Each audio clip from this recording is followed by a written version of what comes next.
दर्शकों नमस्कार, मैं हूं कैलाश कुशवाहा और आप देख रहे हैं सिटी चैनल गुना। आज की मुख्य खबरों पर आगे बढ़ने से पहले एक नजर डालते हैं आज की तमाम हेडलाइंस पर। मुस्लिम समाज अध्यक्ष काले खा हत्याकांड में गुना पुलिस की सक्रियता से महज 12 घंटे में आरोपियों को किया गया गिरफ्तार। गत दिवस 27 जून को पूर्व से चले आ रहे विवाद को लेकर मुस्लिम समाज अध्यक्ष शफीक उर्फ काले खा पुत्र अब्दुल रशीद कुरैशी उम्र 44 साल निवासी कर्नलगंज गुना को शहर के बोहरा कॉम्प्लेक्स में कुछ लोगों द्वारा गोली मारकर हत्या करने की सनसनीखेज वारदात हुई थी। इस वारदात से शहर में तनाव का माहौल बन गया था। पिछले सप्ताह में गुना में होने वाली आपराधिक घटनाओं ने गुना को झंझोर कर रख दिया है। गुना शांति का टापू है और गुना का बहुत जानदार इतिहास रहा है। आज आवश्यकता इस बात की है कि गुना के आम आदमी को जागरूक होकर इस तरह की घटनाओं को रोकने के लिए पुलिस और प्रशासन की मदद करना चाहिए।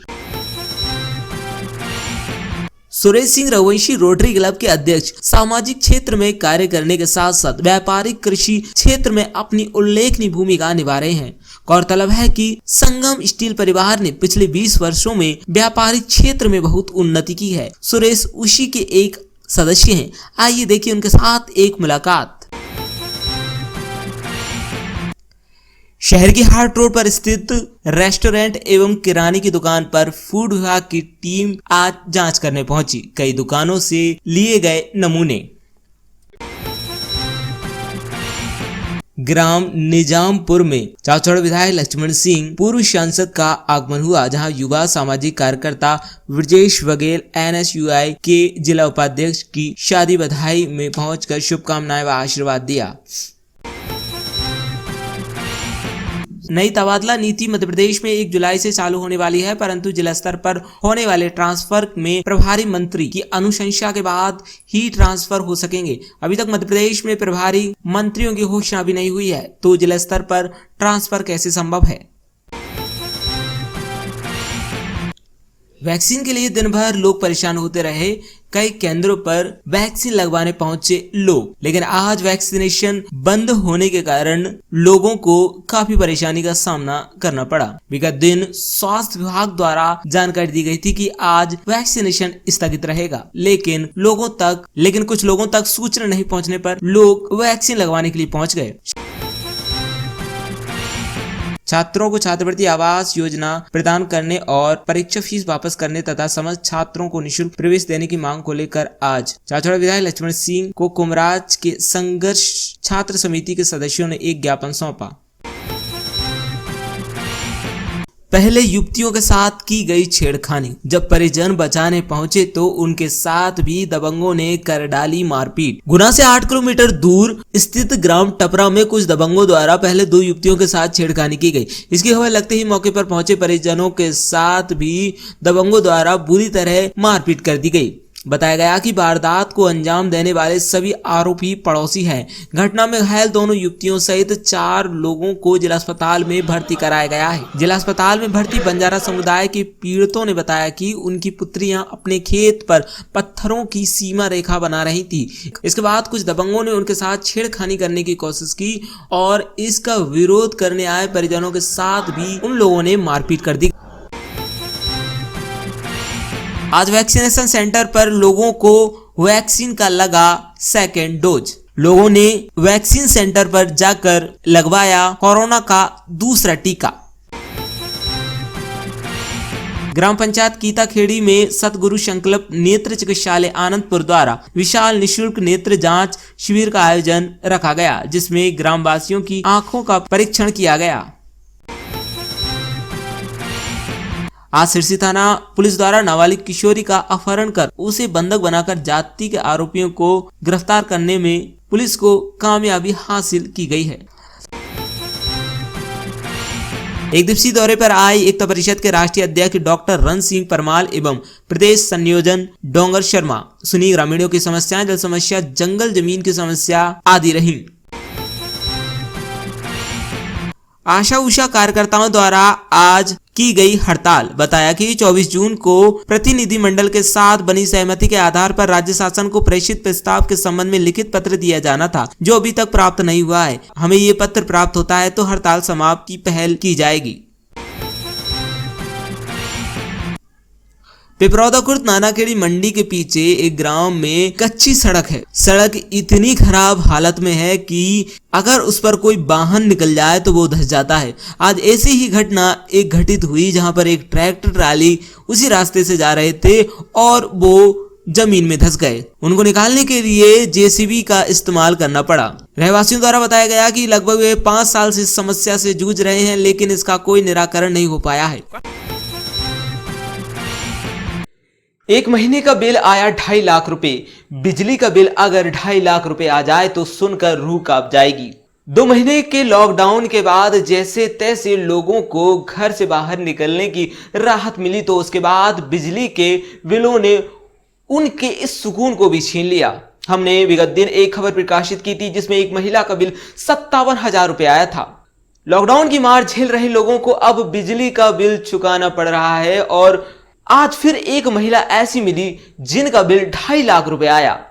वे लोगों के घर पर जाकर झाड़ू पोछा का काम करती हैं और अपना जीवन बसर कर रही हैं। आप खुद सोच सकते हैं कि 1 महीने में अगर 2.5 लाख बिल आ जाए तो वास्तविक स्थिति क्या होगी। देखिए वो महिला किस प्रकार से अपनी समस्या हमारे सामने व्यक्त कर रही हैं। बूढ़ेवालाजी क्षेत्र में सीवर लाइन खुदी हुई थी। सीवर लाइन खुदने के बाद चैम्बर बनाए गए हैं, लेकिन चैम्बर क्षतिग्रस्त हो गया है, जिससे नागरिकों को परेशानी का सामना करना पड़ रहा है। बीनागंज में अंतर्राष्ट्रीय नशा मुक्ति दिवस पर नगर में निकाली रैली। नशा एक ऐसी बुराई है जो हमारे समूल जीवन को नष्ट कर देती है। नशे की लत से पीड़ित व्यक्ति परिवार के साथ समाज पर बोझ बन जाता है। युवा पीढ़ी सबसे ज्यादा नशे की लत से पीड़ित है। सरकार इन पीड़ितों को नशे के चंगुल से छुड़ाने के लिए नशा मुक्ति अभियान चलाती है। इसी तारतम्य में नगर बीनागंज में अंतर्राष्ट्रीय नशा मुक्ति दिवस के उपलक्ष्य में नगर परिषद, नेहरू युवा केंद्र तथा राष्ट्रीय सेवा योजना के संयुक्त तत्वाधान में नशा मुक्ति अभियान चलाते हुए शासकीय उत्कृष्ट विद्यालय बीनागंज से अंतर्राष्ट्रीय नशा मुक्ति रैली प्रारंभ की गई। भीषण गर्मी के बीच शहर के वार्ड नंबर 17 नत्थूखेड़ी वासी पेयजल की समस्या से जूझ रहे हैं। वार्ड वासियों का कहना है कि इस भीषण गर्मी में पानी की समस्या हो रही है। पदभार ग्रहण करने के बाद कलेक्टर फ्रैंक नोवेल ने कहा था कि जिले में पानी और बिजली की समुचित व्यवस्था रहे। कलेक्टर के आदेश के बावजूद भी विद्युत और पानी की समस्या बनी हुई है। लाइट भी परेशान कर रही है, साथ ही नलों में ठीक से पानी नहीं आ रहा। सभी पात्र छात्रों को छात्रवृत्ति व आवास योजना की पूरी राशि तुरंत प्रदान करने, परीक्षा फीस वापस करने व इस सत्र में समस्त छात्रों को निःशुल्क प्रवेश देने की मांग को लेकर प्रदेश भर में आज छात्र संगठन डीएसओ द्वारा सौंपे गए ज्ञापन। गुना जिले के धरनौदा थाना क्षेत्र अंतर्गत गोपीसागर डैम के पिछले हिस्से में आधी रात को बदमाशों ने आतंक मचाया और मछली के ठेकेदार की 3 नाव ले गए। एक बोट में भारी तोड़फोड़ के साथ 2 लोगों के घायल होने की सूचना है। अंतर्राष्ट्रीय नशा निवारण दिवस के अवसर पर सामाजिक न्याय एवं निःशक्तजन कल्याण विभाग गुना द्वारा समाज में बढ़ती तंबाकू, गुटखा, सिगरेट की लत एवं नशीले मादक पदार्थों के दुष्परिणाम समाज को अवगत कराने एवं मादक पदार्थों के सेवन की रोकथाम के लिए वाद विवाद प्रतियोगिता शासकीय उत्कृष्ट विद्यालय में ऑनलाइन आयोजित की गई। चैम्बर बनाने खोदा गड्ढा, अब राहगीर हो रहे चोटिल। गुना शहर की त्रिमूर्ति कॉलोनी में 5 दिन से गैस चैम्बर बनाने के लिए खोदे गए गड्ढे की वजह से राहगीर चोटिल हो रहे हैं। चाचौड़ा ब्लॉक के ग्राम पंचायत फतेहपुर के कबर महाराजपुरा में पानी की समस्या को लेकर आवेदन 18 जून को दिया गया था, लेकिन जिसका कोई निराकरण नहीं हुआ। ग्रामीण रोज रोज परेशान हो रहे हैं और एक कुआं है जिसमें 40 हाथ कुएं से पानी खींचा जाता है। महिलाएं परेशान होती हैं। गुना जिले में विश्व हिंदू परिषद बजरंग दल के जिला गोरक्षा प्रमुख मौलिक शुद्ध और उनकी टीम ने 3 जगहों पर पीड़ित और एक्सीडेंटल गोवंश को लाकर कोटेश्वर धाम गौशाला में शिफ्ट किया एवं जयस्तंभ चौराहे के पास एक गाय का इलाज किया गया। मुस्लिम समाज अध्यक्ष काले खां हत्याकांड में गुना पुलिस की सक्रियता से महज 12 घंटे में आरोपियों को किया गया गिरफ्तार। गत दिवस 27 जून को पूर्व से चले आ रहे विवाद को लेकर मुस्लिम समाज अध्यक्ष शफीक उर्फ काले खां पुत्र अब्दुल रशीद कुरैशी उम्र 44 साल निवासी कर्नलगंज गुना को शहर के पोहरा कॉम्प्लेक्स में कुछ लोगों द्वारा गोली मारकर हत्या करने की सनसनीखेज वारदात हुई थी। इस वारदात से शहर में तनाव का माहौल बन गया था। देखिए ये खबर।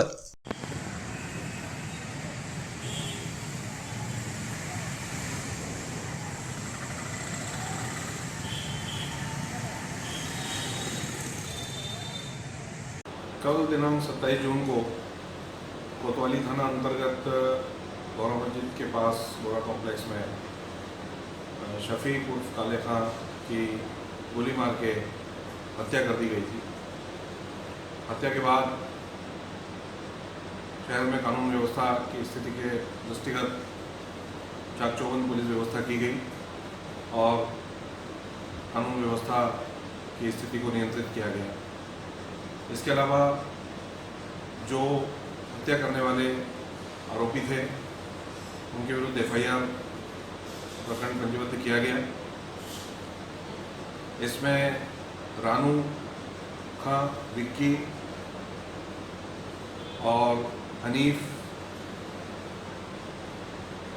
और बाबू, इस तरह से 4 लोगों के विरुद्ध FIR दर्ज की गई थी, जिनकी सघनतापूर्वक तलाश के लिए विभिन्न टीमें लगाई गई, अलग अलग स्थानों पर भेजा गया। उनकी रिश्तेदारियों में, उनके मिलने वालों में और भी अन्य सोर्स से काफ़ी सघन तलाश प्रारंभ की गई।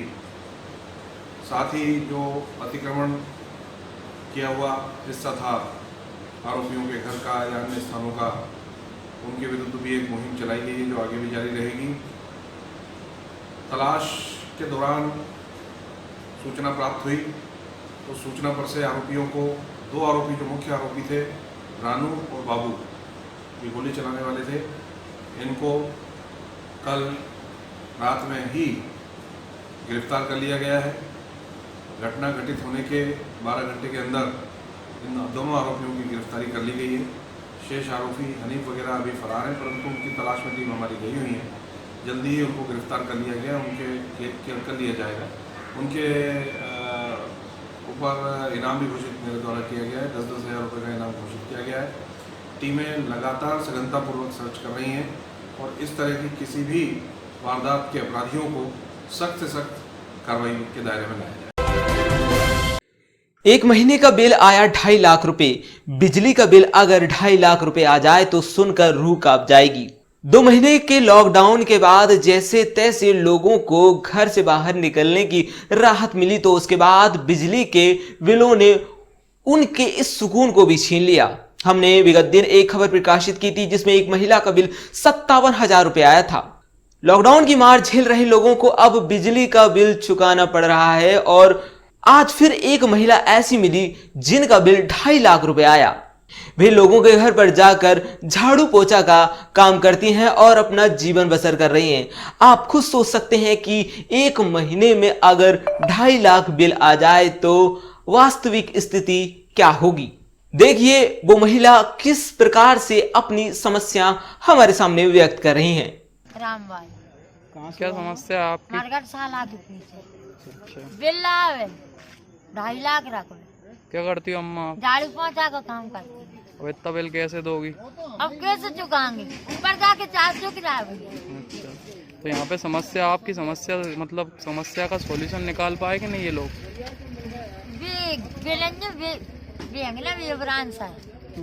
बढ़िया सारे आएंगे तो भी सुन लेते तो भी अभी नहीं आए। अच्छा, वैसे कितना आता था इससे पहले बिल तुम्हारा? वैसे 250 भी आ जाए, 300 भी आ जाए। और जब महीना कितना बिल दो? जब महीना के 14। नहीं, जब महीना तुम्हारा तो टोटल बिल कितना आओ जाना? कितना जमा करना है जरा बताना सर। 2.5 लाख जरा बताओ। ये इनका ये रहा। अम्मा का जरा नाम बताओ जरा। देखो बूढ़ी अम्मा है। क्या नाम है सर आपका? ऋतिक गुप्ता, AE गुना टाउन। जी सर बताइए, उपभोक्ताओं के इस महीने में दुगने तिगने बिल बढ़कर आए हैं, क्या कारण है? कारण यही है कि पहले उपभोक्ताओं की सब्सिडी मिल जाती थी कम यूनिट जलती थी, पहले कूलर पंखे नहीं चलते थे।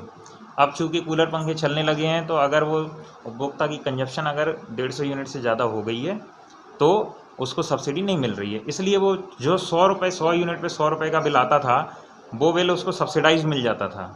लेकिन अगर उसके द्वारा 200 यूनिट की कंजप्शन की है तो उस टाइम पे उसको सब्सिडी नहीं मिलेगी और 200 यूनिट का बिल लगभग हमारा 1200 से 1400 का बनता है। तो वो जो 100 रुपये से अगर अपन कंपेयर करेंगे सीधे 1200 तो 2 गुना नहीं बल्कि 10-12 गुना हो जाता है। वो कंजप्शन क्यों बढ़ रही है? क्योंकि पहले ना कूलर चलता था ना पंखा, अब कूलर पंखे चलने लगे हैं, उस वजह से कंजप्शन ज़्यादा बन रही है। क्योंकि कूलर पंखे का लोड CFL के लोड से कूलर का ही लोड अकेला CFL के लोड से लगभग LED के लोड से 50 गुना होता है, 40 गुना भी कुछ का 50 गुना, बड़े कूलरों का, छोटे कूलरों का 25 गुना होता है। इस टाइप से लोड होता है, इस चक्कर में उसकी कंजप्शन लगा रही है। यही स्थिति है, गर्मियाँ भी बढ़ रही हैं और वही चीज़ें चला रहे हैं जो लोग पहले चला रहे थे, फिर उसके बावजूद भी इतना बढ़ के बिल क्यों? नहीं, ऐसा नहीं है कि है ना बढ़ के आ रहा है, सभी का नहीं आ रहा है। कुछ उपभोक्ताओं का हो सकता है आ रहा हो तो उनके मीटर टेस्ट करा लिए जाएंगे। उनसे उपभोक्ता को अगर ऐसा लग रहा है कि उसके द्वारा लोड नहीं चलाया है तो वो मीटर टेस्ट करा सकता है। मीटर टेस्टिंग में अगर मीटर सही निकलता है तो बिल जमा करना पड़ेगा क्योंकि मीटर सही है। अगर मीटर फास्ट निकलता है तो सही बात है, जो टेस्टिंग फीस है वो भी हम वापस करेंगे और उपभोक्ता का बिल भी सुधार कर वापस। तो लगभग क्या ये बहुत सारे उपभोक्ता हैं जो इस परेशानी को झेल रहे हैं? देखिए, बिल तो क्या है, सभी को ज़्यादा का लगता है, बिल तो सभी को ज़्यादा लगता है। और मेरी सुनिए आप, बिल सभी को ज़्यादा लगता है और मेरे घर पे भी बिल आता है और मेरा बिल भी सब्सिडी में नहीं आता है क्योंकि मैं जानता हूँ कि लोड मेरा ज़्यादा चलता है। मेरे यहाँ भी कूलर है, कूलर चलाता हूँ तो सही बात है, बिल बहुत ज़्यादा बनता है, सब्सिडी से बाहर हो जाते हैं। अब इसका निराकरण क्या? निराकरण यही है कि ना बिल देखेंगे उपभोक्ता के मीटर को, अगर उसको लग रहा है कि टेस्ट मतलब बहुत ज़्यादा उसके द्वारा कंजप्शन नहीं की गई है और मीटर में बहुत ज़्यादा कंजप्शन आ गई है तो उसको टेस्टिंग करा के उसको टेस्टिंग में देखते हैं अगर वो सही क्या आता है, टेस्टिंग में फॉल्टी आता है, मीटर फास्ट आता है, क्या आता है। तो जो छात्रों को छात्रवृत्ति आवास योजना प्रदान करने और परीक्षा फीस वापस करने तथा समस्त छात्रों को निःशुल्क प्रवेश देने की मांग को लेकर आज चाचौड़ा विधायक लक्ष्मण सिंह को कुमराज के संघर्ष छात्र समिति के सदस्यों ने एक ज्ञापन सौंपा।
शहर की हाट रोड पर स्थित रेस्टोरेंट एवं किराने की दुकान पर फूड विभाग की टीम आज जांच करने पहुंची। कई दुकानों से लिए गए नमूने। फूड विभाग की टीम अभी हाट रोड पे आई है क्या? हाँ, ये संभागीय राज्य खाद्य परीक्षण प्रयोगशाला है जो संभाग स्तर से जिलों में नमूनों के परीक्षण के लिए चलाई जाती है। गुना जिले में इसका आगमन हुआ है और इसमें दुकानों के नमूने लिए जाकर चलित खाद्य प्रयोगशाला के माध्यम से तुरंत जांच की जाती है और नमूना अगर अमानक या अमानक पाया जाता है तो उसकी विधिवत कार्रवाई की जाती है। नमूना फिर जांच के लिए भोपाल भेजा जाता है जिसमें परिणाम आने पर वैधानिक कार्रवाई की जाती है। इस प्रयोगशाला का जो प्रमुख उद्देश्य है वो जागरूकता और दुकानदारों को हिदायत देना है जिससे वो शुद्ध सामग्री का विक्रय।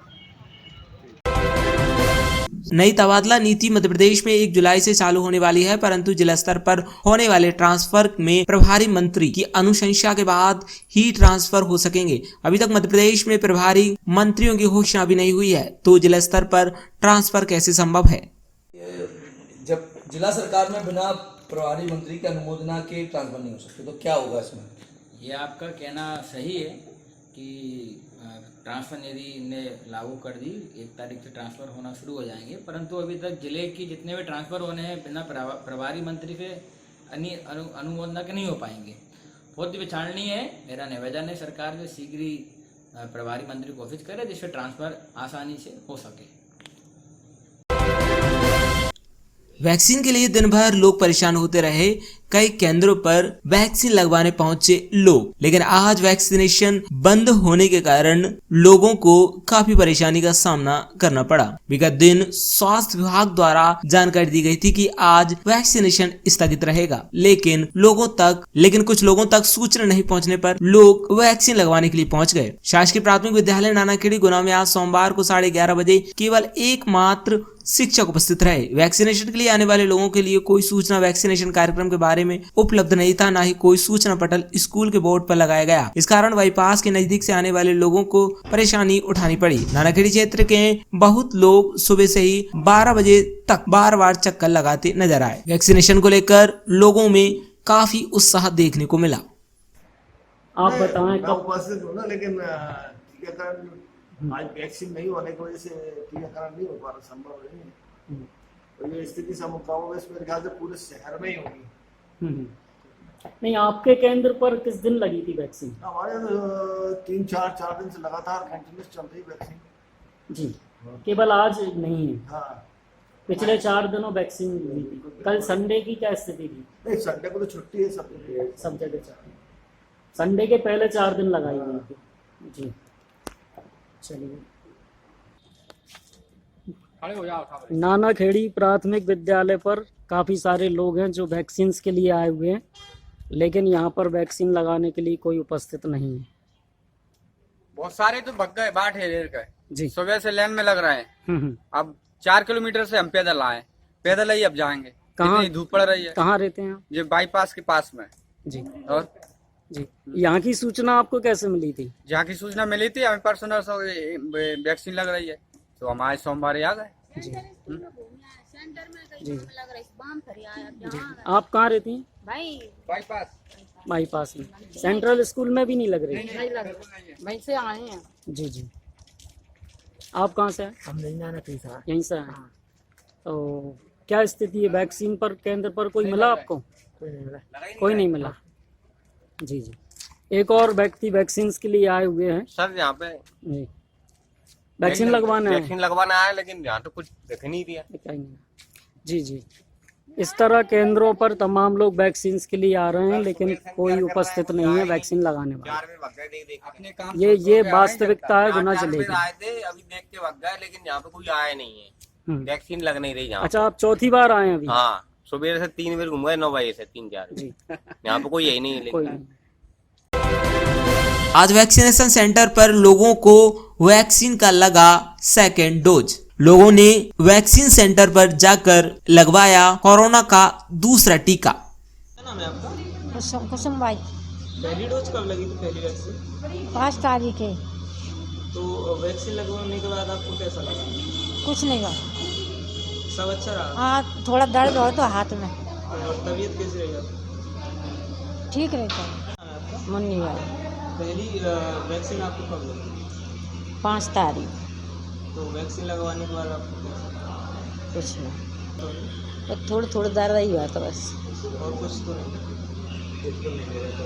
नाम है आपका? मेरा नाम संगीता शर्मा सिस्टर है। जी मैम बताइए, आज जो वैक्सीन लग रही है वो कौन सी वाली वैक्सीन लग रही है? आज कोवैक्सीन लग रही है। कोवैक्सीन का सेकंड डोज लग रहा है। जिसको फर्स्ट कोवैक्सीन लग चुका है ना, उसका सेकंड डोज आज कोवैक्सीन। और जिनको न्यू लगवाना है उनके लिए कब लगेगी? न्यू वालों को हम बुधवार या गुरुवार का एडवाइस कर रहे हैं। रजिस्ट्रेशन करके रखा है, बुधवार गुरुवार में बुलवाने को। जैसे दवाई आएगी वैसे ही लगवा देंगे। तो वैक्सीनेशन के लिए महाअभियान जैसे चलाया गया है, इसमें लोगों के लिए आपको क्या लगता है, क्या जागरूकता है या नहीं? सभी लोगों को जागरूक है। कार्यकर्ताएं घर घर जाकर उन लोगों को बोल रहे हैं, बुलवा रहे हैं और ज़्यादा से ज़्यादा लोग लगवा रहे हैं। लगभग बूढ़े वाला जी पर कितनी वैक्सीन लगती है? पर डे 400 लोगों को वैक्सीनेशन किया जा रहा है। 300 से 400 लोगों। आशा उषा कार्यकर्ताओं द्वारा आज की गई हड़ताल। बताया कि 24 जून को प्रतिनिधि मंडल के साथ बनी सहमति के आधार पर राज्य शासन को प्रेषित प्रस्ताव के संबंध में लिखित पत्र दिया जाना था, जो अभी तक प्राप्त नहीं हुआ है। हमें ये पत्र प्राप्त होता है तो हड़ताल समाप्त की पहल की जाएगी। ये असल में आज आशाएं गुना में इकट्ठा हुई हैं और ये इसलिए इकट्ठा हुई हैं कि इनकी आशा उषा सहयोगी एकता यूनियन सीटू ने आह्वान किया है। और वो इसलिए किया है कि 24 जून को जो आशाएं भोपाल में इकट्ठा होकर ये मुख्यमंत्री से मिलने के लिए धरना दे रही थीं, तो वहाँ जो स्वास्थ्य मिशन के संचालक और दूसरे अधिकारी हैं वो आए थे और उन्होंने ये कहा था कि ये हड़ताल अगर खत्म होती है तो हम लिखित में एक पत्र देंगे जिसमें न्यूनतम वेतन 10,000 रुपये आशाओं को, 15,000 रुपये सहयोगियों को देने के लिए उन्होंने सहमति जताई थी और लिखित में देने के लिए तैयार थे। मगर उसके बाद आज तक उन्होंने वो लिखित पत्र नहीं दिया।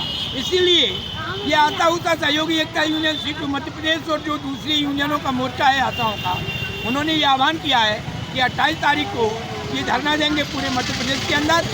और अगर इसके बाद भी वो लिखित आश्वासन मिशन संचालक कार्यालय से नहीं दिया गया तो ये 29 तारीख को जो मुख्यमंत्री के गृह जिले हैं सीहोर और राजस्थान, वहाँ पदयात्रा शुरू होने वाली है। और ये हड़ताल तोड़ने के लिए कुछ ऐसे तत्वों ने समाचार माध्यम से ऐसा प्रचारित किया कि हड़ताल खत्म हो गई। हड़ताल जारी है, हड़ताल जारी रहेगी। जब तक ये लिखित आश्वासन नहीं होगा तब तक आशाओं की ये अनिश्चितकालीन हड़ताल जारी रहेगी। भीषण गर्मी के बीच शहर के वार्ड नंबर 17 नत्थूखेड़ी वासी पेयजल की समस्या से जूझ रहे हैं। वार्ड वासियों का कहना है कि इस भीषण गर्मी में पानी की समस्या हो रही है। पदभार ग्रहण करने के बाद कलेक्टर फ्रैंक नोवेल ने कहा था कि जिले में पानी और बिजली की समुचित व्यवस्था रहे। कलेक्टर के आदेश के बावजूद भी विद्युत और पानी की समस्या बनी हुई है। लाइट भी परेशान कर रही है, साथ ही नलों में ठीक से पानी नहीं आ रहा। यहाँ से 2 मिनट आते हैं फिर चले जाते हैं, 2-5 मिनट फिर आ जाते हैं, फिर कभी चले जाते हैं। मतलब टैंकर से भरना पड़ रही है, वो भी आता है नहीं आता, समय पे परेशानी हो रहा है, बहुत परेशान है। पानी कब से आ रही है ऐसी दिक्कत? हाँ, कब से आ रही समस्या ऐसी कई दिन हो चले, 15-20 दिन से हो चली समस्या, ऐसी समस्या आ रही है। टैंकर भी कभी आता है कभी नहीं आता, 2-5 मिनट डलाते हैं बस। सभी पात्र छात्रों को छात्रवृत्ति व आवास योजना की पूरी राशि तुरंत प्रदान करने, परीक्षा फीस वापस करने व इस सत्र में समस्त छात्रों को निःशुल्क प्रवेश देने की मांग को लेकर प्रदेश भर में आज छात्र संगठन डीएसओ द्वारा सौंपे गए ज्ञापन।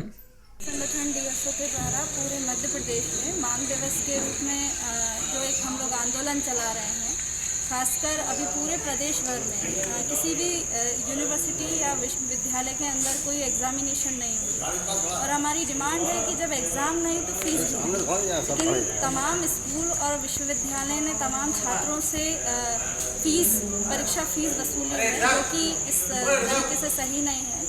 दूसरी बात, पूरे प्रदेश भर में ही तमाम छात्र स्कॉलरशिप के लिए, छात्रवृत्ति के लिए, आवास योजना के लिए परेशान हो रहे हैं। कई छात्रों के पास छात्रवृत्ति नहीं पहुंची और पहुंची भी है तो बहुत कम छात्रवृत्ति सरकार के द्वारा दी गई है। तो हमारी मांग है कि इस कोरोना पैंडेमिक में जहां स्थितियां सबकी सामान्य नहीं रही, लोगों की आर्थिक स्थिति सही नहीं रही, ऐसे समय में कई स्टूडेंट किराए से घर लेकर रह रहे हैं और उनके लिए स्थिति नहीं है कि वो उस पैसे को दे सकें। जहाँ सरकार को आवास योजना या जो स्कॉलरशिप वो दे रहे थे उसमें बढ़ाकर उन्हें देना चाहिए था, जिसे उसे नहीं दिया गया। और एग्ज़ाम्स के नाम पर जो वसूली सरकार कर रही है ये इस समय पर सही नहीं है। इन सारी मांगों को लेकर ही हम लोग यहाँ आए हैं। हम लोगों ने आज जनप्रतिनिधि और हमारे जो मंत्री सिसोदिया हैं उनको भी हम लोग देना चाहते थे, लेकिन आज वो नहीं है, इसलिए हम यहाँ जिला प्रशासन को हमारी तरफ से ये ज्ञापन उन्हें फॉरवर्ड करने के लिए यहाँ देने आए हैं। आपको शुभ नाम? मैं शोभना श्रीवास्तव, पीजी कॉलेज में। अंतर्राष्ट्रीय नशा निवारण दिवस के अवसर पर सामाजिक न्याय एवं निःशक्त जन कल्याण विभाग गुना द्वारा समाज में बढ़ती तंबाकू, गुटखा, सिगरेट की लत एवं नशीले मादक पदार्थों के दुष्परिणाम समाज को अवगत कराने एवं मादक पदार्थों के सेवन की रोकथाम के लिए वाद विवाद प्रतियोगिता शासकीय उत्कृष्ट विद्यालय में ऑनलाइन आयोजित की गई। नमस्कार साथियों, मैं राजपाल प्रजापति शासकीय बालक उच्चतर माध्यमिक विद्यालय कैंट का छात्र, कक्षा 12वीं, संकाय गणित। जैसा कि आज हमको पता है कि अंतर्राष्ट्रीय नशा मुक्ति दिवस पर भाषण प्रतियोगिता का आयोजन हुआ है। इसी के अवसर पर मैं अपने विचार रखना चाहता हूँ। किसी भी देश का भविष्य और देश की तरक्की देश के युवाओं पर टिकी होती है। देश की युवा पीढ़ी अगर गलत रास्ते चली जाए तो निश्चित तौर पर उनका जीवन अंधकार में चला जाता है।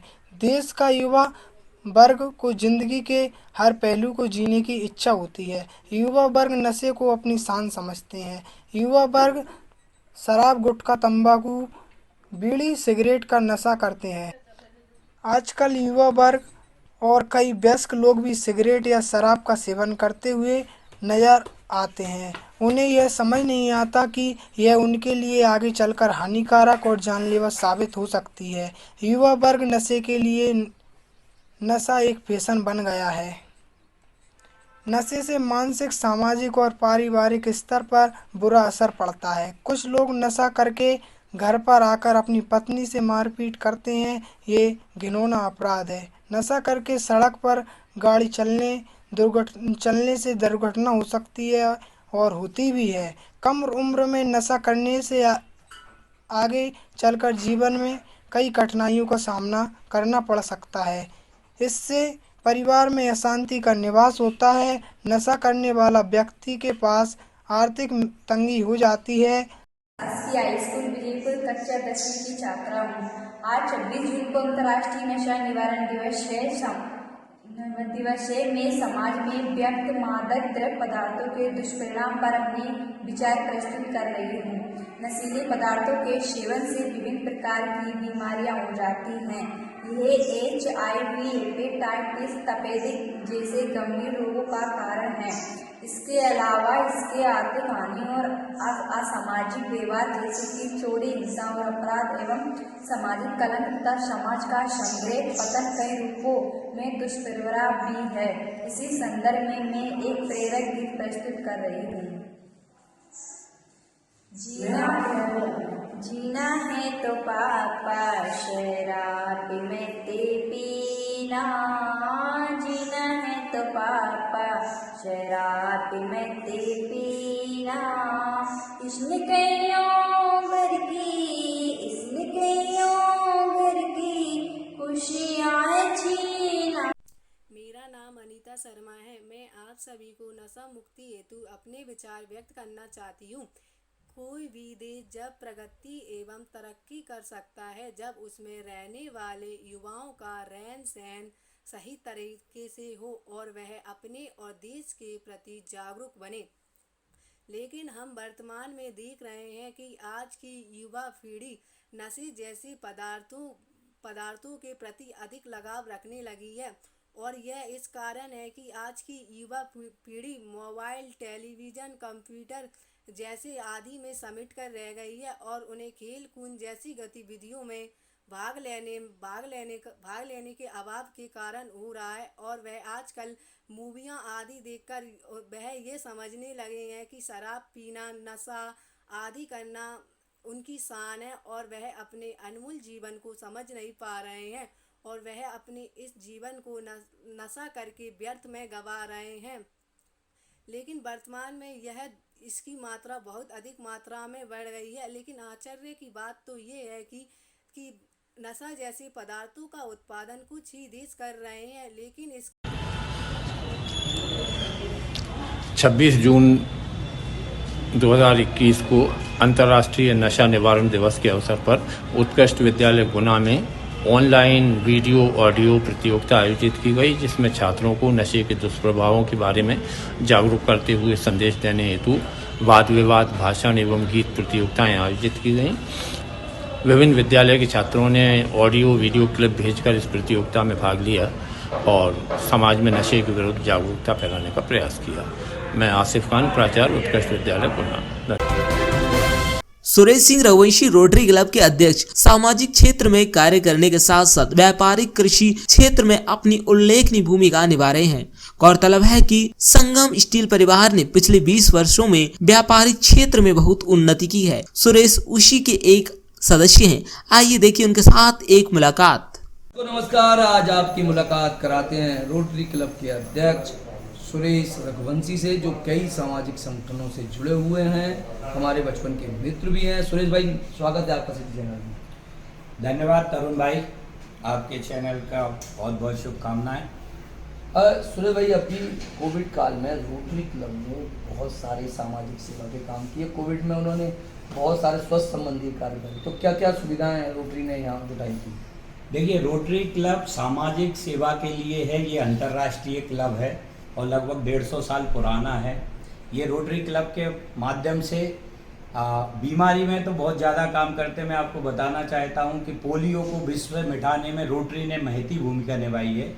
और जैसे ही ये कोविड पैंडेमिक आया तो रोटरी क्लब हमारे गवर्नर साहब की तरफ से और आरआई प्रेसिडेंट की तरफ से ये कहा गया कि जितना ज़्यादा हो सके रोटरी में काम कीजिए। उसी के तहत मैंने अध्यक्ष होने के नाते रोटरी में काम किया, प्रशासन के साथ सहयोग किया। प्रशासन का भी मुझे सहयोग मिला, चाहे वो कलेक्टर सर हों, एसडीएम मैडम हों या डिप्टी कलेक्टर सर हों। मैंने बात किया रेमडेसिविर उपलब्ध कराने के लिए, किसी को बेड दिलाने के लिए। रोटरी क्लब की तरफ से मैंने प्रशासन के सहयोग से जनता की काफ़ी सेवा कर पाई और जितना हो सका हम लोगों ने पैंडेमिक में समाज के लिए काम किया। वैक्सीनेशन में भी रोटरी क्लब महत्वपूर्ण भूमिका निभा रहा है। बहुत क्या चल रहा है? हाँ, वैक्सीनेशन में चूँकि जब भारत में वैक्सीनेशन स्टार्ट हुआ और भारत के साथ ही गुना में जब वैक्सीनेशन स्टार्ट हुआ तो एक बहुत बड़ी प्रॉब्लम आ रही थी कि कहाँ किया जाए। पहले कोशिश की कि प्राइवेट हॉस्पिटल से वैक्सीनेशन कराया जाए, पर प्राइवेट हॉस्पिटल ने इसमें आगे बढ़ के काम नहीं किया। जब कलेक्टर सर ने हम लोगों से निवेदन किया कि सामाजिक संस्थाएं आगे आएँ, उसमें सबसे पहले मैंने अध्यक्ष के नाते रोटरी क्लब की तरफ से कहा कि सर हम रोटरी क्लब में सबसे आगे काम करेंगे। और रोटरी क्लब का गायत्री मंदिर के पास में हमारे पास अच्छी बिल्डिंग है, सर्व सुविधा युक्त है, तो हम लोगों ने उसमें वैक्सीनेशन किया। और पब्लिक इमेज भी रोटरी क्लब की बहुत अच्छी है, लोगों को उसका एड्रेस भी मालूम है गायत्री मंदिर के पास, तो पब्लिक ने भी रोटरी क्लब को हमेशा अग्रणी रखा। और मैं आपको बताते हुए मुझे अपने आप में खुशी हो रही है कि जितने भी सामाजिक संगठनों ने काम किया उसमें रोटरी क्लब का वैक्सीनेशन हमेशा हर दिन सबसे आगे रहा है। कृषि आदान एवं उर्वरक संघ के भी आप अध्यक्ष हैं। पिछले दिनों आपने कृषि मंत्री की एक सेमिनार को भी वीडियो कॉलिंग के माध्यम से किया था, तो क्या कर रही है वो संस्थान क्या चलता है? मैं चूँकि तरुण भाई मेरी शिक्षा ग्वालियर एग्रीकल्चर कॉलेज से BSc AG और रीवा एग्रीकल्चर कॉलेज से MSc AG किया है मैंने हॉर्टिकल्चर में, तो मैं कृषि आदान एवं उर्वरक संघ का अध्यक्ष हूँ। और मैं व्यापारी के साथ साथ स्नातक संघ के भी आप? हाँ, मैं कृषि स्नातक संघ का भी अध्यक्ष हूँ। जितने भी प्राइवेट कंपनी में कृषि स्नातक हैं और जिले में जितना कृषि विभाग में जो भी कृषि के स्नातक हैं, चाहे वो डिप्टी डायरेक्टर एग्रीकल्चर हो, असिस्टेंट डायरेक्टर एग्रीकल्चर हो, वो सारे हमारे ग्रुप के सदस्य हैं और मैं उनका अध्यक्ष हूँ। मैं चूँकि एग्रीकल्चर का ग्रेजुएट होने के नाते और व्यापारी भी होने के नाते मैं उसको बड़ा गहराई से समझता हूँ, इसलिए मैंने माननीय कृषि मंत्री नरेंद्र सिंह तोमर साहब से निवेदन किया था। एक बड़ी प्रॉब्लम है, अभी क्या हुआ है कि जब से कृषि में DBT आया है, दुकानदार को हर खाद का कट्टा अंगूठा लगा के ऑनलाइन उसको बेचना पड़ता है। तो कोविड में एक तो सबसे ज़्यादा प्रॉब्लम होती है कि आप हर आदमी का अंगूठा आपको टच करना पड़ेगा, आपको सेफ्टी मापदंड रखना पड़ेगा। दूसरा एक व्यापारी की प्रॉब्लम है, ये सीजनल व्यापार है कृषि का। खरीफ और रबी 2 सीजन चलते हैं, 2 सीजन में लोगों के किसानों की बुवाई होती है, उसी वक्त इनका मटेरियल बिकता है और ये दोनों सीजन के बाद किसान लगभग व्यापारी लगभग फ्री होता है। तो मैंने माननीय तोमर सर से ये निवेदन किया था कि सीजन पे अभी भी देखिए जैसे डीएपी की उपलब्धता की बात है, प्राइवेट सेक्टर में डीएपी ना के बराबर आ रहा है, डीएपी अभी नहीं आ रहा है और गवर्नमेंट सेक्टर में डीएपी आ रहा है और उस पर तो ब्लैक चल रहा है, लोग बहुत परेशान है, किसान बहुत। नहीं देखिए किसान इसलिए परेशान है क्योंकि पहले डीएपी की कीमत बहुत ज़्यादा बढ़ गई थी, तो किसी भी कंपनी ने, चूंकि 90% डीएपी भारत में इंपोर्ट होता है, इंपोर्टेड डीएपी आता है, चूंकि इंटरनेशनल मार्केट में डीएपी की कीमतें इतनी ज़्यादा बढ़ गई थी कि किसी भी कंपनी ने डीएपी का सौदा नहीं किया।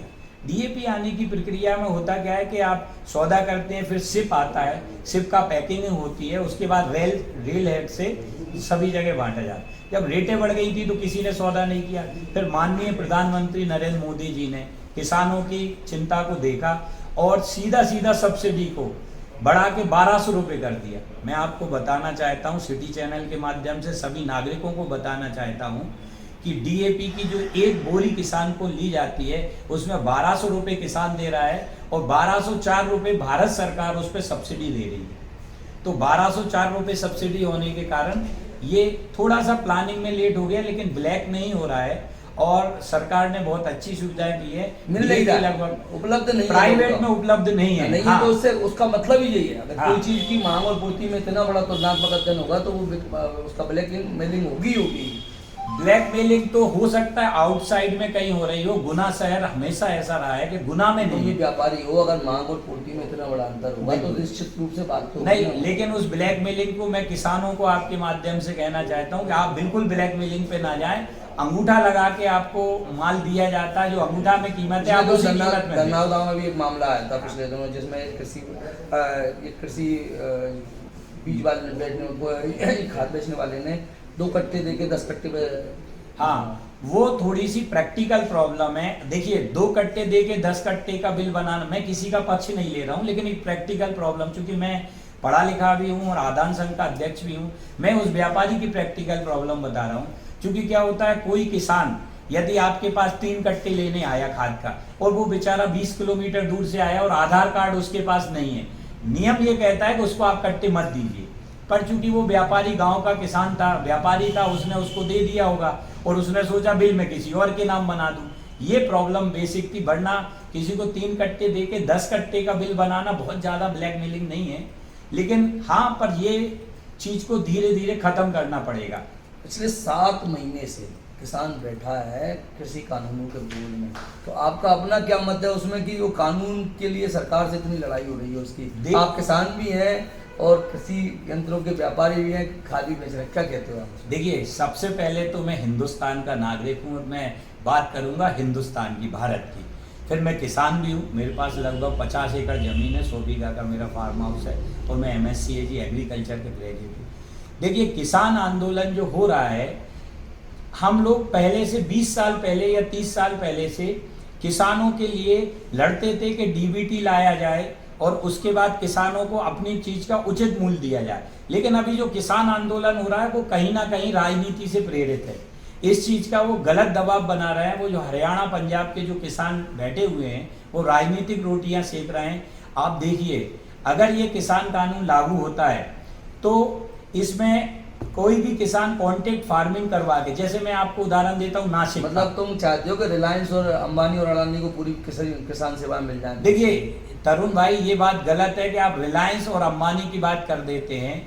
ये दोनों भारत के लोग हैं तो आप इसकी बात कर रहे हैं। अमेजोन के और अलीबाबा के लोगों की बात नहीं कर रहे हैं। अगर भारत का व्यापारी, अगर टाटा, रिलायंस या अंबानी अगर विदेश के व्यापारियों को टक्कर दे रहा है, बात बताओ, सरकार इस बात को समझा क्यों नहीं पा रही? 7 महीने से किसान को आपके पक्ष में है पूरा। देखिए, सरकार समझा रही है। एमएसपी का क्या चक्कर है? एमएसपी पे मैं वो भी बता, देखिए सरकार समझा रही है, लेकिन अगर भाई कोई समझना ही नहीं चाहे, टीचर अपनी पढ़ाई करता है, वो कहता है 2 और 2 4 होते हैं, लेकिन स्टूडेंट कह रहा नहीं 6 होते हैं, आप तो 6। आप सही हो तो आप समझाओ ना भैया, हमसे बता दें। सरकार समझाना चाहिए लोगों को कि नहीं हम सही है, वो समझा नहीं पा रही ना सरकार। देखिए इतनी बड़ी लेवल, ब्रथ लेवल पे 7-7.5 महीने से 7 महीने 2 दिन हो गए आज किसान को बैठे हुए और सरकार उससे बात नहीं करे। आजाद हिंदुस्तान में पहली बार इतना लंबा आंदोलन हुआ। देखिए क्या आप उसको कह रहे हो कि गैर कानूनी है, तो बहुत गलत बात है। आप किसान हो कैसी बात कर रहे हो? नहीं, देखिए ऐसा है, एमएसपी से ऊपर दिलवाओ ना। उनका एक मात्र कहना है कि एमएसपी से ऊपर ही फसल बेचना चाहिए। चलिए मैं अब मेरे को 2 मिनट दीजिए, मैं आपकी बात को समझ गया हूँ। क्योंकि सरकार एमएसपी दीजिए, देखिए किसान ये चाहता है कि मैं चाहता हूँ नहीं मैं सुरेश जी, आपका रोटरी क्लब का ये अध्यक्ष कार्यकाल खत्म हो रहा है, आप असिस्टेंट गवर्नर बनाए गए हैं रोटरी क्लब, क्या दायित्व है और क्या आपको क्या रहा, आपका कैसा कार्य करना?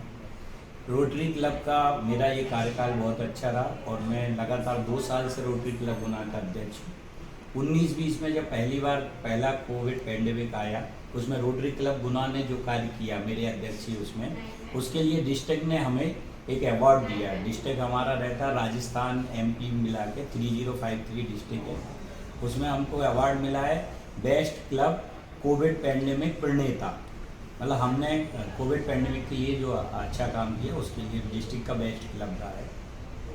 क्योंकि अगली साल के लिए सत्र 21-22 के लिए मुझे हमारे डिस्ट्रिक्ट गवर्नर सर ने असिस्टेंट गवर्नर की भूमिका दी है मुझे। मेरे अंदर में गुना का rotary club, main rotary club, एक रोटरी क्लब रॉयल और अशोकनगर रोटरी क्लब मेरे देख रेख में चलेंगे। अभी इस साल रोटरी क्लब रोटरी के लिए, इंटरनेशनल रोटरी के लिए ये साल बहुत महत्वपूर्ण है, क्योंकि international president Rotarian Shekhar Mehta ji Bharat से हैं। इस साल ये भारत के लिए भी गर्व की बात है और उनका थीम है सर्व टू चेंज लाइफ, सेवा करके लोगों की लाइफ को चेंज करना। तो मैं उसी पे खरा उतरूँगा। मैं एक चीज़ और बताना चाहता हूँ, इस बार रोटरी क्लब में मैंने जो भी प्रोग्राम किए उसमें मुझे आदरणीय मंत्री महोदय महेंद्र सिंह सिसोदिया जी का बड़ा सहयोग मिला। मेरे क्लब का पहला कार्यकाल, पहला दिन ही ब्लड डोनेशन कैंप उनके हाथ से हुआ था। अभी रोटरी क्लब में हमने उनको एक सेमिनार आयोजित किया था ऑनलाइन, जिसमें वृक्षारोपण के ऊपर था। उसमें उन्होंने मुझे भूमिका दी है कि जो राम टेकरी बन रहा है उसमें उस एरिया के मेंटेनेंस के लिए और देख रेख के लिए MSCAG होने के कारण मुझे उन्होंने जिम्मेदारी दी है। और 21 तारीख से जो टीकाकरण का वैक्सीन अभियान चालू हुआ था वो भी आदरणीय मंत्री जी के हाथों से मैंने शुरुआत किया। तो नेक्स्ट ईयर भी मैं रोटरी क्लब के माध्यम से और रोटरी क्लब गुना में वैक्सीनेशन के लिए वैक्सीनेशन का मैं प्रणेता रहूँगा और आगे से रोटरी क्लब गुना के वैक्सीनेशन की भी जिम्मेदारी मैं देखता हूँ। MSP पे गेहूं खरीदी में आप देखिए पिछले 4 सालों से या 6 सालों से गेहूं खरीदी हो रही है, मंडी के भाव से ऊपर भाव में गेहूं खरीद रही है। मैं ये चाहता हूं कि आप किसान की बात के साथ साथ सरकार भी क्या है, सरकार पे आपका और हमारा पैसा, आप इनकम टैक्स देते हैं, आप सेल टैक्स देते हैं, उस पर सरकार ने गेहूं तो सरकार को जब वोट चाहिए होती है तो उनके अकाउंट में 50-50 डाल देती है, उस समय हमसे थोड़ी पूछती है, वो तो अपने से पैसे लेने के लिए है। देखिए मैं राजनीतिक आदमी नहीं हूँ। आपने बोला गैर कानूनी रूप से, इसलिए आपसे सवाल पूछा। हाँ, मैं उसका जवाब देता हूँ। तो जब उसको वोट चाहिए होती है ना तो किसान को मैं आप गेहूं की MSP की बात क्यों नहीं करते? गेहूं की MSP में सरकार खरीद रही है। अभी सरकार ने मूंग खरीदे के लिए भी किया। मतलब सरकार से जितना हो, देखिए 70 सालों में ये कभी नहीं हुआ। अभी ये कुछ सरकार अच्छा करना चाह रही तो कुछ लोगों के हित उसके विरोध जा रहे हैं, इसलिए किसान भाइयों को बरगलाया जा रहा है। क्या कारण है कि ये हरियाणा पंजाब में ही हो रहा है। हमारी जितनी, आपको मैं मध्य प्रदेश और सारे किसान भाइयों को बताना चाहता हूं, जितनी योजनाएं आती हैं, जितना डैम बने हैं, 90% डैम का पैसे हरियाणा पंजाब तो लोग ले गए। डीजल पे सब्सिडी हरियाणा पंजाब वाले लोग जो जागरूक होगा वो लड़ेगा। हमारे यहाँ का आदमी जागरूक नहीं है, इसलिए ये गलती किसकी थी? जागरूक करने क्या सरकार की ड्यूटी है जागरूक? नहीं, अभी जागरूक है तो फिर हरियाणा पंजाब मेरी बात सुनिए। क्या जागरूक होने की गलती? देश आजाद, पूरा देश एक साथ आजाद हुआ था। देखिए ये अगर पढ़ते खुलेंगी तो फिर मैं जाऊंगा कि किसने क्या किया, किसने राज किया और किसने राज में किसको योजना की। मैं गुना जिले की बात करता हूँ। सिरसी महू में आज से 15 साल पहले हायर सेकेंडरी स्कूल नहीं था। क्या उनको हायर सेकेंडरी स्कूल की नहीं? मतलब हम अगर शिक्षक होंगे, हमको पिछड़ा माना गया था, मध्य प्रदेश को पिछड़ा मान के चलते थे, हमेशा यूपी हरियाणा पंजाब आगे थे। अब हम लोग आगे आ रहे हैं, हमारी बात हम उठा पा रहे हैं, इसलिए सारे देश के किसानों के साथ मैं हूँ। आप कृषि मामलों में तो सरकार की बोल रहे हैं, सरकार का अच्छा है। आप बिल्डिंग मटेरियल एसोसिएशन के अध्यक्ष भी हैं। पिछले 1.5 महीने के अंदर, पिछले अप्रैल 15 से लेके आज तक में 20% की ग्रोथ है बिल्डिंग मटेरियल्स में। पिछले 1.5 साल में सरिये में 200% की ग्रोथ है। तो भैया ये सरकार फिर क्या कर रही है? और आगे आऊँ तो खाने का तेल 200, पेट्रोल 108, ये भी 70 साल में कभी नहीं हुआ। तरुण जी, मैं चूंकि एग्रीकल्चर के मामले में मैं जानता था, समझता था, और मैं किसान, भारतीय किसान आप पेट्रोल के मामले में नहीं समझते? मैं बता रहा हूँ, भारतीय किसान संघ से मैं 20 साल से जुड़ा हुआ हूँ, इसलिए मैंने किसानों की और एग्रीकल्चर की बात को कही। अब बात आती है बिल्डिंग मटेरियल। तो बिल्डिंग मटेरियल में जो सीमेंट और सरिया में ग्रोथ हो रही है, इस मामले में मैं कुछ भी नहीं बता सकता। ये मतलब गलत है। नहीं हाँ, ये गलत है। ये बिल्डिंग बहुत ही ज्यादा गलत है।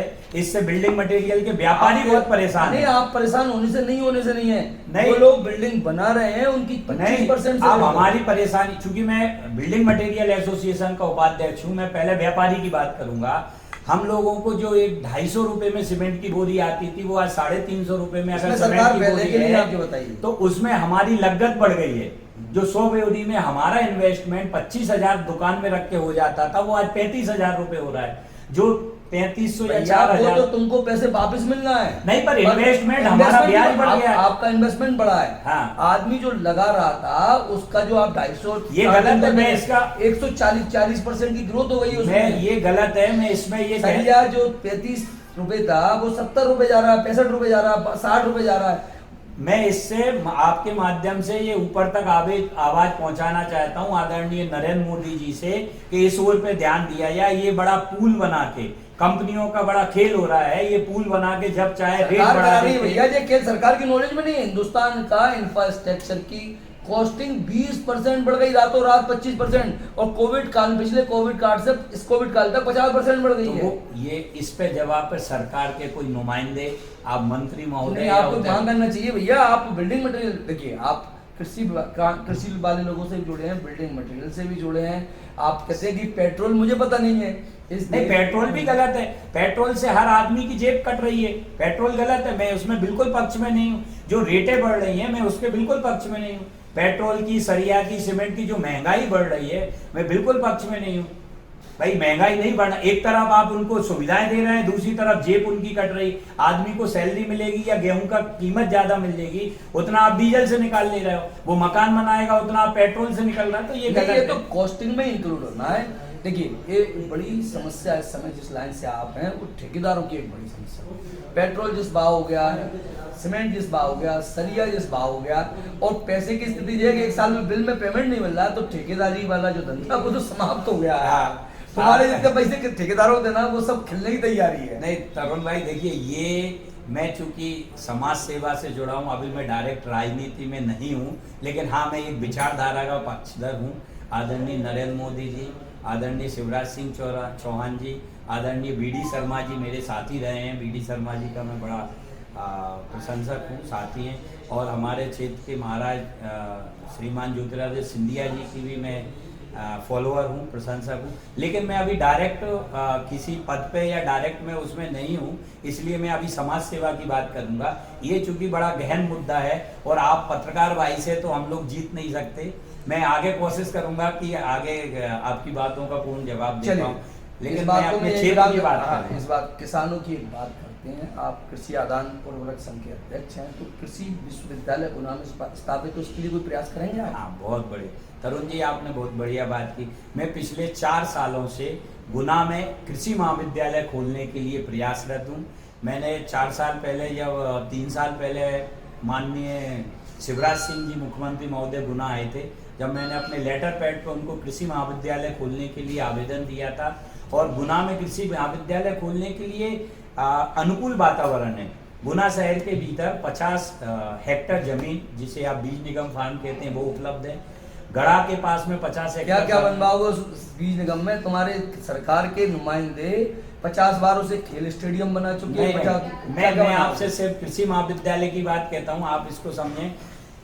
गुना में पहले शुष्क खेती का रिसर्च सेंटर इंडिया लेवल का हुआ करता था, जिसमें ज्वार और मक्का की शुष्क खेती होती थी।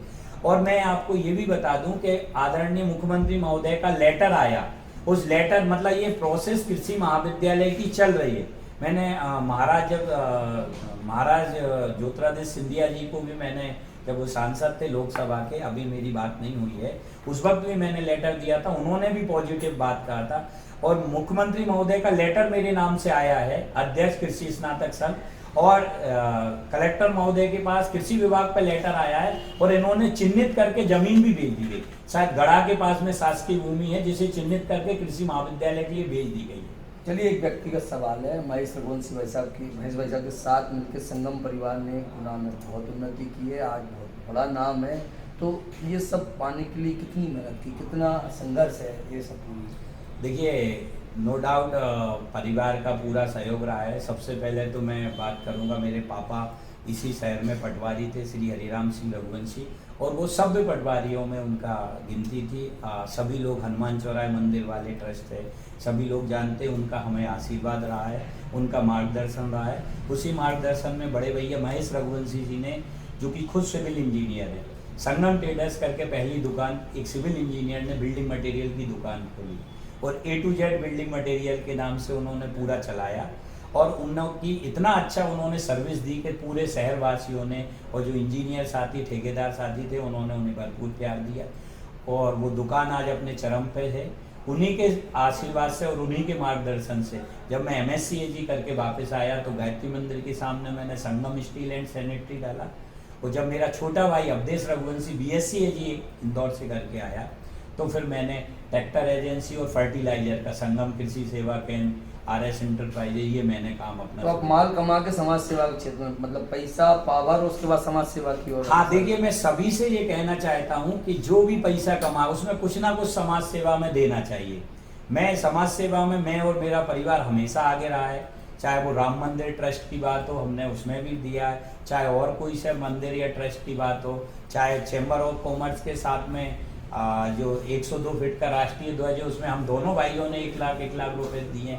मतलब मैं समाज सेवा, अगर हमने मनुष्य योनि दी है हमको, और सिर्फ मनुष्य होता है जो अपने दिमाग से काम कर सकता है, और मनुष्य योनि में अगर हमने कोई चीज़ पैसा कमा रहे हैं तो अपने लिए तो सभी कर सकता है, अगर आप समाज के लिए कुछ करेंगे तो समाज उसका प्रतिफल देगा। एक बात समझ में आती है, समाज हो गई, व्यापार हो गया, कृषि हो गई, परिवार हो गया, अब फिजिकल फिटनेस के लिए क्या कर रहे हैं? कल कुछ करते हो गुना में आपने सर? क्योंकि ये 5वां एक एस्पेक्ट है जो इस दौर के लोगों, मुझे लगता नहीं कुछ करने वाले। हाँ, ये बात सही है कि फिजिकल फिटनेस पे मैं अभी तक सिर्फ अपनी मॉर्निंग वॉक तक ध्यान देता हूँ और कुछ रोटरी क्लब में हमने योगा के कैंप लगाए हैं, पर मैं आपकी बात से सहमत हूँ। अब नेक्स्ट टाइम मैं फिजिकल फिटनेस की तरफ आपको एक मज़ेदार बताता हूँ। मैं अपना मॉर्निंग वॉक पे मैं जाता हूँ लाल परेड पे मॉर्निंग में, तो हमारे जो कुछ जानने वाले हैं वो जानते होंगे, पिछले साल हमने 20-25 लोगों का खुद मैं उनको कपालभाति, योगासन, भस्त्रिका और थोड़ी सी फिजिकल एक्सरसाइज कराता था और उससे कुछ लोगों की गैस दूर हो गई थी, कुछ लोगों को नींद आने लगी थी, पर वो बारिश और कोविड के कारण कंटिन्यू नहीं हो पाया है। तो मैं नो डाउट आप उस पर फिजिकल फिटनेस पे भी आपकी सलाह पे काम करेंगे। ये थे सुरेश रघुवंशी, 48-47 साल की उम्र में पैसा, पावर और उसके बाद फिजिकल फिटनेस, इस पर काम शुरू कर रहे हैं। जीवन में इन्हें और उन्नति मिले। ये कृषक भी हैं, व्यापारी भी हैं और समाज सेवक भी हैं। बहुत बहुत बधाइयाँ इनको, बहुत बहुत